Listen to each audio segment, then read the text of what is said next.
नमस्कार दोस्तों, स्वागत है आपका स्टडी फॉर सिविल सर्विसेज में। वीडियो को पूरा देखिए। कोई भी आपका फीडबैक है, कोई सजेशन है, तुरंत वीडियो में कमेंट करके जरूर बताइए। अच्छा लगे तो वीडियो लाइक जरूर कर लीजिए और ऐसे वीडियो लगातार फ्री में पाने के लिए चैनल को तुरंत सब्सक्राइब कर लीजिए और बेल आइकन को जरूर टैप कर लीजिए ताकि आगे भी सारे वीडियो आपको मिलते रहे। यूट्यूब में फॉलो करते हैं तो प्लीज ये वाला फ्री टेलीग्राम चैनल जरूर ज्वाइन कर लीजिएगा। सारे नोटिफिकेशन, सारे अपडेट यहीं पे आते हैं, ध्यान रखिएगा। स्टडी फॉर सिविल सर्विसेज का कोई भी पेड ग्रुप अगर आपको ज्वाइन करना है तो सिर्फ 85648096960609797523864455 यही नंबर है हमारे, सिर्फ जहां पे कॉल या व्हाट्सएप कर सकते हैं। इंस्टाग्राम पे हमारा पेज जरूर फॉलो कर लीजिएगा, स्टडी फॉर सिविल .सर्विसेज है। ट्विटर पे हमको जरूर फॉलो कर लीजिएगा, @study for civil। आज के इस वीडियो में हम अपने इंडियन आर्ट एंड कल्चर के आर्किटेक्चर, स्कल्पचर और पॉटरी वाले सेक्शन को कंटिन्यू रखेंगे। हमने हड़प्पन सिविलाइजेशन का आर्किटेक्चर, स्कल्पचर और पॉटरी डिस्कस कर लिया है। अब हम मॉडर्न टाइम पीरियड का डिस्कस करेंगे। तो चलिए आगे बढ़ते हैं और क्वेश्चन के फॉर्म में पूरे टॉपिक को कवर करते हैं। हमारा क्वेश्चन कह रहा है, we can see a clear demarcation of art under Mauryan empire, comment. हम मौर्य साम्राज्य के अंतर्गत कला का स्पष्ट सीमांकन दे सकते हैं, टिप्पणी करें। हम बताएंगे कि मौर्य वंश की स्थापना 322 ईसा पूर्व में चंद्रगुप्त मौर्य ने की थी और मौर्य साम्राज्य की स्थापना के साथ उनके संरक्षण में कला और वास्तुकला का विकास हुआ। मौर्य कला को इस प्रकार वर्गीकृत किया जा सकता है, दरबार कला और लोकप्रिय कला। दरबार कला के अंदर आते थे महल, स्तंभ और स्तूप, और लोकप्रिय कला के अंदर आया करते थे गुफाएं, मिट्टी के बर्तन, मूर्तियां। तो बेसिकली दरबार कला वो होती थी जो कि एम्पायर पेट्रोनाइज करता था, एम्पायर जिसे बनवाता था, जिसे शासक बनवाया करते थे। और लोकप्रिय कला वो होती थी जो कि लोग बनाया करते थे। तो लोगों के द्वारा बनाई हुई, इंडिविजुअल्स के द्वारा बनाई हुई कला को कलेक्टिवली लोकप्रिय कला या पॉपुलर आर्ट कह दिया गया है। और जो एम्पायर बनाया करता था उन सारी आर्किटेक्चर्स को, उन सारी आर्ट्स को कोर्ट आर्ट कहा जाता है। कोर्ट आर्ट पे हम आएंगे और देखेंगे कि जो राजनीतिक और धार्मिक कारणों से बनाई गई कलाकृतियाँ होती थी उन्हें कोर्ट आर्ट्स कहते थे। और इनमें सबसे पहले आते हैं महल यानी पैलेसेस। पैलेसेस मौर्य साम्राज्य के वैभव को दर्शाते थे। और मौर्य साम्राज्य भारत का सबसे शक्तिशाली साम्राज्य हुआ करता था। भारत का सबसे पहला शक्तिशाली साम्राज्य था मौर्य साम्राज्य। और मौर्य साम्राज्य के वैभव को दर्शाने के लिए उनके आलीशान महल हुआ करते थे। और ज़्यादातर महल मौर्य साम्राज्य के लकड़ी के बने होते थे। और मौर्य साम्राज्य के महलों का जो डिज़ाइन हुआ करता था वो इंस्पायर्ड था ईरान के अकेमेनिड एम्पायर से, उनके महलों से।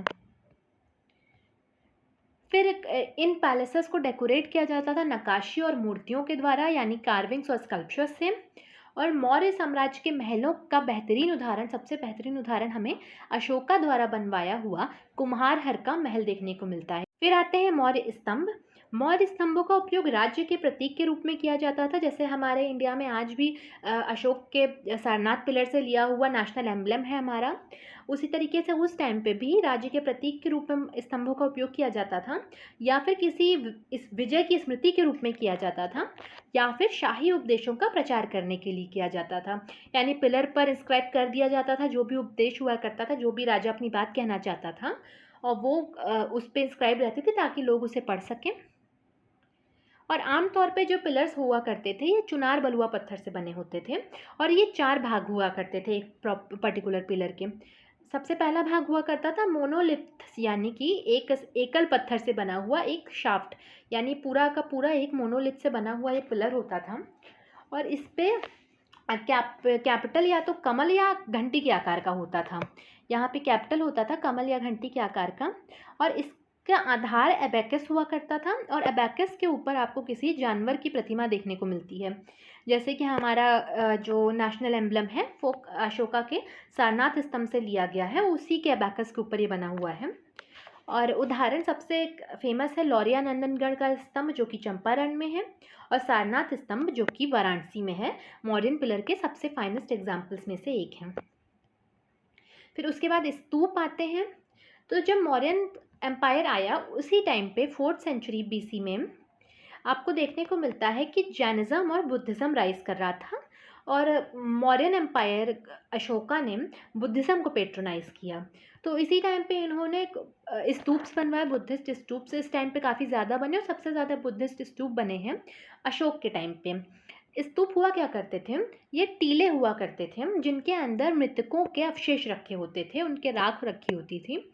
और बुद्धा की मृत्यु के बाद आपको देखने को मिलता है कि 9 स्तूप बनते हैं, जिनमें से 8 में उनके मेहंदी में उनके रेलिक्स रखे रहते हैं, और जो 9वां स्तूप होता है उसमें एक पॉट के अंदर उनके एक्चुअल रेलिक्स देखने को मिलते हैं।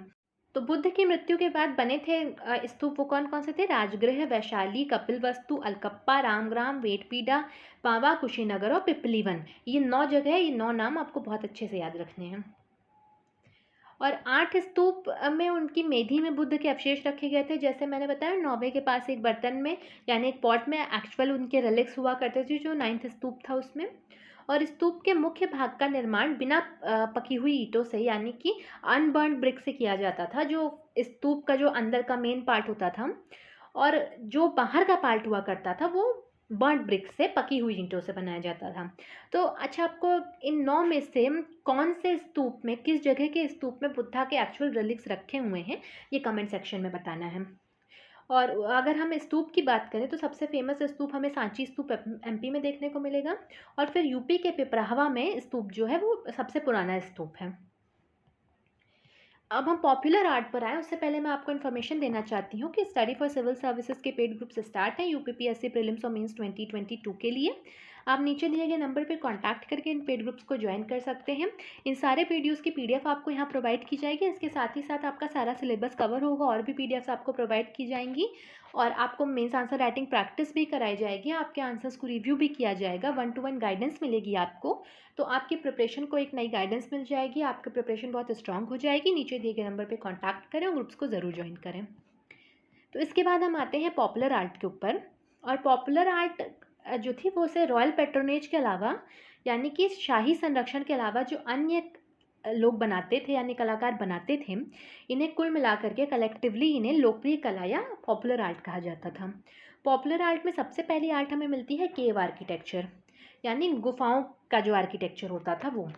तो बौद्ध और जैन भिक्षु द्वारा रॉक कट गुफाएं वास्तु कला का उपयोग विहार के रूप में किया जाता था। यानी जो बुद्धिस्ट और जैन मॉन्क्स होते थे ये गुफाओं का उपयोग करते थे रहने के लिए, और इनके जो ड्वेलिंग हुआ करती थी बुद्धिस्ट और जैन मॉन्क्स की, इन्हें विहार कहा जाता था।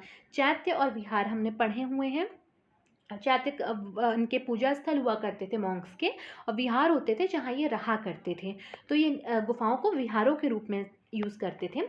बाद में फिर ये गुफाएं धीरे धीरे बौद्ध मठों में यानी बुद्धिस्ट मोनेस्ट्रीज में बदल गई। मौर्यकालीन जो गुफाएं हुआ करती थी ये बहुत पॉलिश्ड हुआ करती थी। इसके साथ ही साथ इनमें सजावटी प्रवेश द्वार हुआ करते थे। और मौर्यकालीन गुफाएं हैं सबसे फेमस बराबर की गुफा और नागार्जुनी गुफाएं जो कि बिहार में है। फिर पॉपुलर आर्ट का सेकेंड पार्ट आता है मौर्यकालीन मूर्तियाँ यानी मौर्यन स्कल्पचर्स। स्कल्पचर्स का यूज़, मूर्तियों का यूज़ सबसे ज़्यादा किया जाता था स्तूपों को सजाने के लिए। और यक्ष और यक्षिणी की मूर्तियाँ मौर्य काल की सबसे प्रमुख मूर्तियों में से एक हैं। और ये मूर्तियाँ तीनों धर्मों को बिलोंग करती थीं, यानी हिंदू, बुद्ध और जैन तीनों धर्मों से संबंधित हुआ करती थी ये मूर्तियाँ। उसके बाद आते हैं मिट्टी के बर्तन। तो हमने हड़प्पन सिविलाइजेशन में देखा था कि पॉलिश्ड और प्लेन दोनों तरीके के बर्तन होते थे। पॉलिश करने के लिए रेड और ब्लैक कलर का यूज़ किया जाता था। तो इस टाइम पे, मॉडर्न टाइम पे, सिर्फ ब्लैक कलर का यूज़ हमें देखने को मिलता है। ब्लैक कलर से पूरे पॉट्स बने होते थे और इन्हें नॉर्दर्न ब्लैक पॉलिश वेयर के नाम से जाना जाता था। ये काफ़ी एलीट पॉट्स हुआ करते थे। इसे लग्जरी आइटम के तौर पे यूज़ किया जाता था, विलासिता की वस्तु के तौर पे यूज़ किया जाता था। और ये काफ़ी उच्चतम स्तर के मिट्टी के बर्तन माने जाते थे, यानी हाईएस्ट लेवल ऑफ पॉटरी इसे कंसीडर किया जाता था। इन्हें काले रंग से रंगा जाता था और इनमें काफ़ी चमकीली यानी ग्लॉसी या लस्ट्रस फिनिश देखने को मिलती है। तो इसी के साथ हमारा आर्ट एंड कल्चर का स्कल्पचर, आर्किटेक्चर और पॉटरी का एक और पार्ट कंप्लीट होता है मॉडर्न पीरियड के टाइम का। अब हम अगले वीडियो में पोस्ट मॉडर्न पीरियड के टाइम का आर्ट, आर्किटेक्चर और स्कल्पचर डिस्कस करेंगे। तो बने रहिएगा चैनल के साथ। मिलते हैं नेक्स्ट वीडियो में। Thank you for watching.